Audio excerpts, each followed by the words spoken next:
সুপ্রিয় দর্শক শ্রোতা, আলহামদুলিল্লাহ অবশেষে কুয়েতের টার্মিনাল সাইট দিয়ে বেসামরিক বিমান চলাচল কর্তৃপক্ষ director general of civil aviation রবিবার ঘোষণা করছে যে কুয়েত আন্তর্জাতিক বিমানবন্দরের টার্মিনাল 4 এর মাধ্যমে উপসাগরীয় গালফ আরব এবং বিদেশি এয়ারলাইন্সগুলোর সীমিত আকারে ফ্লাইট পরিচালনা পুনরায় শুরু হচ্ছে।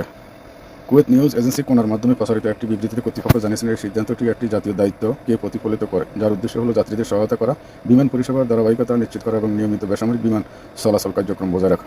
ডিজিসিএ জানিয়েছে ফ্লাইটের সময়সূচি এবং পরিচালনাগত প্রস্তুতি চূড়ান্ত করতে টার্মিনাল 4 থেকে ফ্লাইট পরিচালনার আগ্রহী এয়ারলাইন্সগুলোর সাথে তারা সমন্বয় করবে। এতে আরও বলা হয়েছে যে এই পদক্ষেপটি ভ্রমণকারীদের চাহিদার প্রতি সাড়া দিয়ে নেওয়া হয়েছে এবং কুয়েতে আসা ও কুয়েত থেকে যাওয়া নাগরিক ও বাসিন্দাদের জন্য আরও বেশি বিকল্প সুবিধা প্রদান করার লক্ষ্যে এটি করা হয়েছে। যাত্রীদের বিমানবন্দরে রওনা হওয়ার আগে ফ্লাইটের সর্বশেষ তথ্য পরীক্ষা করে নেওয়া এবং সংশ্লিষ্ট এয়ারলাইন্সের কাছ থেকে সময়সূচি নিশ্চিত করার জন্য অনুরোধ করা হয়েছে।